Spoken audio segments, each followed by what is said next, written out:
काछवाच मन निश्चल राखे, धनि धनि जननी तेरी रे। नरसिंह मेहता जी के इंद्रियों को वश में करो। नेत्र सबसे खतरनाक, इनको बहुत सावधान रखो। बहुत बहुत ये चंचलता, नेत्रों की चंचलता। भगवत चर्चा हो रही तो हो सकता है शब्द ना सुन पाओ, लेकिन विषय चर्चा हो रही है तो आप 10-5 हाथ दूर होगे तो भी श्रवणेंद्रिय पकड़ लेगी क्या बातें हो रही। निंदा, स्तुति, विषय चर्चा।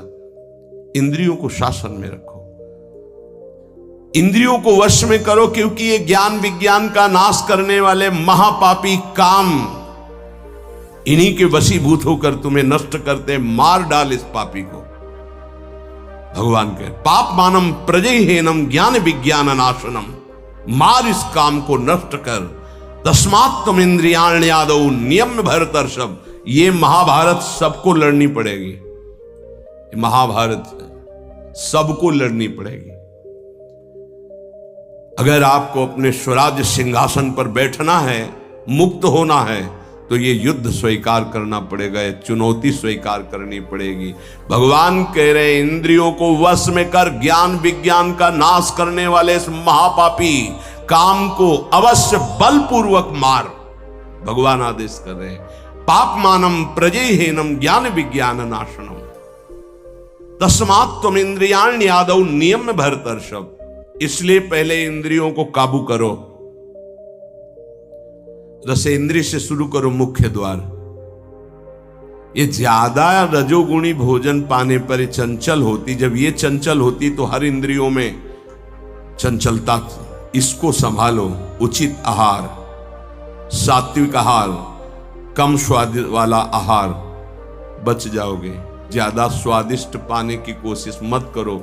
अगर रसेंद्रिय स्वाद नहीं छोड़ पाए तो जनेंद्रिय का स्वाद छोड़ पाना बड़ा कठिन हो जाएगा। इंद्रियों को विषयों में संयोग मत होने दो। भोग बुद्धि से प्रवृत्त ना करो। केवल जीवन निर्वाह बुद्धि से प्राण पोषण के लिए पहले यहीं से शुरुआत करो। रसेंद्रिय से प्राण पोषण के लिए अन्न जा रहा है, स्वाद के लिए नहीं। आप नहीं हो भोक्ता, ये रसेंद्रिय का है। इतनी जबान में रखी गई पूरी बात। यहां के नीचे कोई मतलब नहीं है क्या जा रहा है, इससे यहां कोई स्वाद नहीं। बस ये 2 अंगुल 3 अंगुल का खेल है। इसे क्या गुलाब जामुन है या क्या, बस ये जहां अंदर गए ना तो फिर और कुछ मांगे होने लगेंगी। रसेंद्रिय से स्वाद। अब अगर जरा सा नमक कम हुआ तो हल्ला मचाने लगे, नमक लाओ थोड़ा कम है। भैया किसके लिए स्वाद बना। कभी कभी तो मनाओ कि नमक डालना भूल जाए, फिर देखे कैसा लगता है। कभी कभी बिना स्वाद के भी भोजन पाना चाहिए। हाँ, ऐसा करो। मन चंचलता रहित हो जाए, इसके लिए सात्विक भोजन करो। अच्छे अच्छे पदार्थ इसको दिखा दो। हाँ, जैसे आज साधु सेवा, भंडारा, ऐसे जैसे होता है कभी ऐसा उत्सव आदि में दिखा गुलाब जामुन। जब परोसने आवे तो क्यों आज थोड़ा उधर ऐसे बस दिखा, और वो जले गए। हाँ बोल दो अंदर से। हाँ, गरम गरम धुआं उठता हुआ समोसा, हरी चटनी, लाल चटनी और वो सेवई नमक वाली। हाँ ऐसे। अब ये खा के तुम ध्यान करोगे किसका?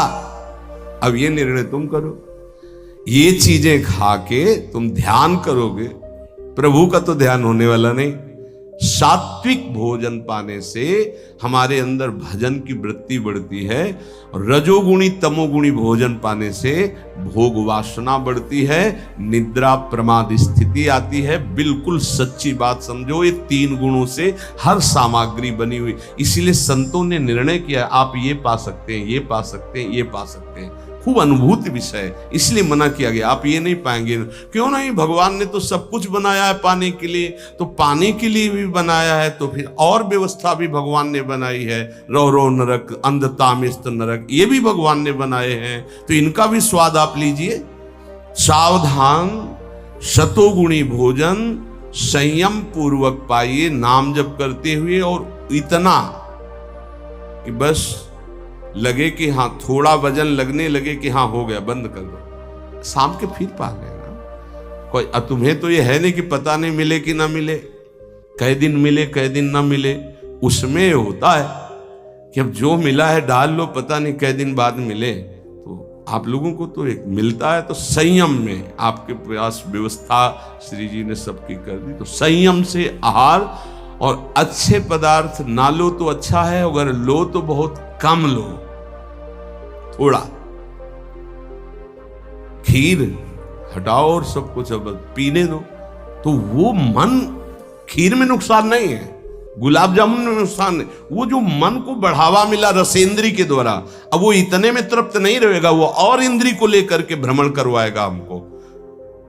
और जब इसको मारना, जैसे मन हमसे गलती करवा देता है तो क्या कहो, गाल में मारो, तो त्वगेंद्री पिट रही, उससे क्या होना है। इसको कैसे मारा जाए, इसको ऐसे मारा जाता है, ऐसे। जैसे गुलाब जामुन, भैया आज हमारा पेट दर्द कर रहे हैं, वो कहेगा नहीं, कहो नहीं नहीं, बिल्कुल नहीं कहेंगे।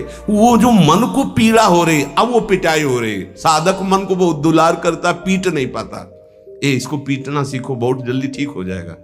ये कहता है आज ये देख ले, हाँ हाँ बढ़िया है, चलो चतुरासी जी शुरू करते हैं। वो कहेगा नहीं नहीं, चतुरासी जी शुरू कर। उसको मारना है तो उसके विपरीत चलना पड़ेगा। साधक से गलती होती, मन को मारना है, और वो मारता और किसी को है। आज ये नहीं कहे, आज ये नहीं, आज ऐसे नहीं, आज अच्छा। मान लो आप परिक्रमा दे आए, तो शरीर को पीड़ा पहुंच रही, मन को कोई फर्क नहीं पड़ रहा। मन जिसको चाह रहा है वो चीज उसको ना दो तो उसको पीड़ा होती है, और उस पीड़ा को आप अपनी मान लेते हैं, इसलिए दुलार करते हैं। इस राशि को समझिए, मन की पिटाई जरूरी है, और ये इतने सुरक्षित रहता कि इसको दुलार करना होता, पीटना होता नहीं। इसकी पिटाई है कि ये जब जो मांगे आज ऐसे, तो दिखा दिया कि हाँ देखो ये है, मिलेगा नहीं तुम्हें पाने को, और वो जलन पैदा करेगा। 5 ही मिनट का चांस है, 1-2 बार केवल आएगा ये कि गुलाब जामुन गुलाब जामुन, फिर बाद में तो मिलना। और रोज कौन मिलता है, हाँ नहीं कोई बात नहीं है, धैर्य रखिए। और अगर वहां सब कुछ बना हुआ साथ में केवल खिचड़ी, तो खिचड़ी परोसा लीजिए, वो जलेगा, आप देख लेना वो जलेगा। ऐसा क्यों कर रहे हो, इसलिए कर रहे हैं कि हमें श्री जी चाहिए। बदमाश, तुझे हम जो दे, फिर इसके बाद हमसे और मांग करेगा। संतों ने इसको ऐसे वश में किया है। बहुत कठिन, बहुत कठिन है। अगर सामने से मिठाई प्रिय है और वो निकल जाए, आप परोसाओ ना, तो आप देख लो, कामा संजायते क्रोधा, भौं चढ़ जाएगी अपने आप से। कितनी बड़ी चूक हो रही है। परम पद फीका लगेगा, गुलाब जामुन मीठा लगेगा, ये बहुत बेईमान है। आप इस बात से मतलब सावधान रहें कि इसकी चाल में ना फंसे, इसकी पिटाई जरूर करनी है। मन कहां से पीटा जाता है, इसकी मांग को ना कर दो, बस इसकी पिटाई शुरू हो गई। ये कह रहा है ये चाहिए, उसके विपरीत नहीं। अब वो जलेगा, जलेगा, पवित्र हो जाएगा। और उसने मांगा, वो आपने दे दिया, अब वो और मांग रख देगा, वो आपको परेशान कर। तस्मात् त्वमिन्द्रियाण्यादौ नियम्य भरतर्षभ। हे अर्जुन, ये राग पूर्वक जब किसी वस्तु को पाता। अच्छा, और दूसरा उपाय, गुलाब जामुन पाना है या 5 गुलाब जामुन, थोड़ा नमक ले आना और शांत। वो कहेगा नहीं नहीं, नमक गुलाब जामुन पाना, मिला लिया, अच्छे से नमक मिला लिया, गुलाब नहीं नहीं, पाओ ना गुलाब जामुन। ये उसकी मार है, पर ऐसा साधक मारना नहीं चाहता। सब्जी साइड में करके एकदम दोना में लग, रस सहित जे भी ऐसे किया, पूरा फूटा मुंह में। तो अब वो मन का पोषण हो रहा है। हर वस्तु का ऐसे ही, हर विषय का से ऐसे ही है तो अब अपने लोग मन को तो समझ नहीं पा रहे, उसको पीट नहीं पा रहे, वो हमको फंसा के पीटता चला जा रहा है। बहुत पीटता है, देख लो, बहुत पीटता है मन, बहुत इसकी पिटाई चाहिए। कोई गुरु कृपा पात्र इसको पीटना शुरू करता है, यही उसकी पिटाई है कि इसके विपरीत चलो, जो मांग इसकी हो रही है उसके विपरीत चलो। जैसे बहुत बढ़िया स्वादिष्ट सब्जी बनी है, अब उस खीर भी परोसी गई, तो खीर और सब्जी दोनों को मिला दो, ना सब्जी का स्वाद ना खीर का स्वाद, 2 रोटी 3, वो जलेगा कि यार तुम कैसा क्यों कर रहे हो, बस तुम कर लो ऐसा, तो रसेंद्री ठीक हुई तो सब ठीक हो जाएगा। शास्त्रों में वर्णन किया गया धैर्यवान वही है जो रसेंद्री और जनेंद्री को, बस 2 इंद्रियों की चर्चा हुई और तो सब अपने आप हो जाएंगी। और रसेंद्री प्रधान, रसेंद्री ना हुई तो फिर आगे जो राग पूर्वक भोग, कोई भी भोग किया जाए वो बिल्कुल द्रवित हृदय में छप जाता है, बार बार पीड़ा पहुंचाता है, ना चाहते हुए भी साधक का पतन कर देता है। यही है, ना चाहते हुए पाप कौन करवाता है। आहार का बहुत बड़ा फर्क पड़ता है। अगर हम आहार पर संयम कर लें तो निश्चित काम पर विजय प्राप्त की जा सकती है। अगर आहार पर संयम नहीं, उचित आहार से अब देखना खाते खाते मर जाते हैं, लेकिन खाने की इच्छा पूर्ति नहीं होती। यही चमत्कार माया का। 2 रोटी डाल लो फिर भजन देखो कैसा होता है, देख लो ना आप करके। खट्टी डकार आ रही है यहां से, फिर भी शाम के बैठे हैं, आलू का पराठा और चटनी ये और वो, फिर जाके पचाने में पूरी ताकत। भजन कैसे करोगे? थोड़ा भोजन करो, खाते खाते मर गए यार। आज यहां का, कल वहां का, परसों यहां का, संसारी पुरुष इसी में लगे रहते हैं। सुनो, उतना डालो जितना प्राण पोषण के लिए। कभी ऐसा देखो कि पेट में वजन ना आने पावे। अगर आपको भजन बढ़ाना है तो पेट में वजन ना आने पावे, ऐसे जब बैठो और भोजन शुरू करो, जहां लगने लगे कि पेट में कुछ आ, वहीं बंद कर दो। और एक दिन का अभ्यास, निर्णय करो कि 2 रोटी इतना इतना इतना होत नहीं। ये बार बार बांटना और बार बार पाना ये साधकों के लिए ठीक नहीं है। एक बार रखवा लो 4 रोटी से दाल सब्जी और बस खत्म। आपका घर है, आप श्री जी का प्रश्न, बस एक बार, और उसी को पाके अपना भजन करो। धिक्कार है जीवन को, खाते खाते अवस्थाएं बदल गई। बचपन से लेकर 50-60 वर्ष को वही खाने की इच्छा। कभी तो थोड़ा मन वही फंसाए है, मृत्यु आ जाएगी फिर भी खाने से तृप्ति नहीं होगी। एक बार इस रसेंद्री को काबू में किया जाए, भोजन पर सावधान, थोड़ा अल्पाहार, इतना जिससे हमारे प्राणों का पोषण हो जाए, सब ठीक हो जाएगा। आप देख लेना। अल्पाहार, अगर भोजन सुधार नहीं होगा तो फिर भजन में सुधार नहीं होगा। भोजन, बहुत प्राण शक्ति प्रबल है आपकी, ऐसे नहीं निकल जाएगी। बहुत प्राण शक्ति बलवान होती है। वायु, अन्न, जल उचित चला गया तो खूब साधना बनेगी। इसलिए कोई भी वस्तु राग पूर्वक सेवन न की जाए। ये ज्ञान मार्ग, भक्ति मार्ग, जो मार्ग के उपासक, उनको इस बात पर विशेष ध्यान रखना, चाहे गृहस्थ हो चाहे विरक्त हो। शास्त्र के अनुसार कर्तव्य कर्म होने चाहिए और राग रहित आहार विहार होना चाहिए। पूज्य श्री पंडित गया प्रसाद जी के शिष्य मास्टर बाबा, उनके पास जितने साधक रहते थे तो उनकी सब्जी में नमक नहीं, खीर में चीनी नहीं, ऐसे ही उल्टा सीधा बनता था। तो जानते हो कैसे साधक रहते थे? 2-4, जब दंडोती परिक्रमा लगा रहे थे तब वहां गए थे 2-4 साधक। जब शाम के मिला ना तो वहां कुछ पकड़ में नहीं था कि रोटी से सब्जी पाओ तो कुछ पकड़ में आवे, या दूध और चावल मिला के रखा गया तो कुछ पकड़ में, कुछ पकड़, न मीठा न खट्टा न नमकीन न कुछ।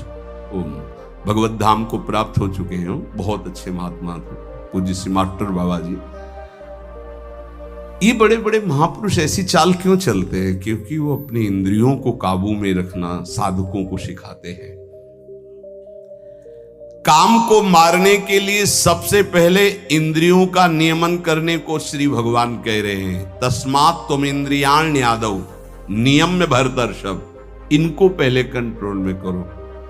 कान से भगवत वार्ता, अच्छी वार्ता सुनो। नेत्रों से अगर कहीं एक बार कोई ऐसा दृश्य उपस्थित हो जाए प्रकृति में तो प्रणाम करके दोबारा नेत्र मत पहुंचाओ। जहां आकर्षण हो वहां बार बार नेत्र मत पहुंचाओ। वाणी से कभी अश्लील संभाषण, गंदी बातें मत करो। खान पान संभालो, इंद्रियों को संभालो, ठीक हो जाएगा। जब तक साधक इंद्रियों को संभालता नहीं तब तक उसकी दृष्टि भगवान की तरफ न रहकर भोगों की तरफ होगी।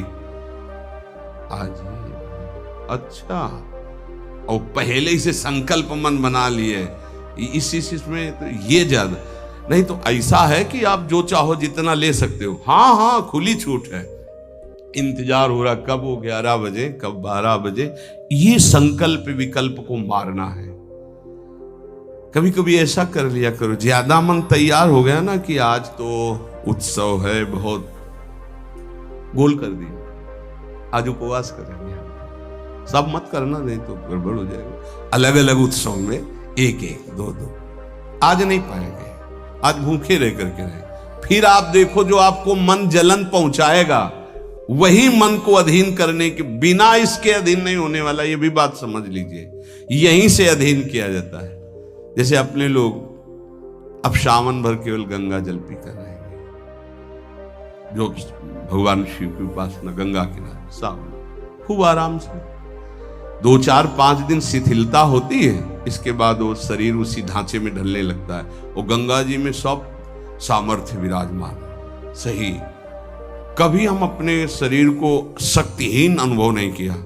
गंगा जल में इतना पावर विराजमान है, ऐसे पदार्थ विराजमान है। उस समय जब गंगा जल ही केवल है, बहुत सामर्थ्य उसमें। कभी ऐसा नहीं लगा, जब गंगा जल पीते थे तो लगता साक्षात माँ का दूध पी रहे हैं। एक विशाल अंदर से उत्साह प्रकट होता था। 2 4 दिन के बाद शिथिलता खत्म हो जाती है और वो शरीर पचाने लगता है। जो अन्न की मांग करता है वो धीरे धीरे शांत होने लगता है। मनुष्य की प्रवृत्ति इंद्रियों की मांग को पूरी करने में है। आज तो घर में नहीं, आज चलते हैं होटल में खाएंगे। यहाँ के नहीं, गाड़ी में बैठे आज छठी करा वाले होटल। ये क्या है आज वहां, ये है क्या? अरे बोले जिंदगी का यही तो लाभ है। तो भैया ये जिंदगी का लाभ नहीं है, ये जिंदगी के लाभ को नष्ट करने वाली हानि है। शतोगुणी सात्विक भोजन बना के भगवान को अर्पित करके प्राणों का पोषण करो। वहां जा करके कौन किस भाव से बना रहा है, कैसी अपवित्रता या पवित्रता है, बहुत सावधान। सबसे पहले काम इंद्रियों को फंसाता है, जिससे उसमें विषय की कामना होती, फिर काम मन को अधीन करता है, फिर बुद्धि को अधीन करता है, और ये सब 1 सेकंड के कम हिस्से में हो जाएगा। एकदम फैल गया कि तुम्हें विचार करने का अवसर नहीं मिला।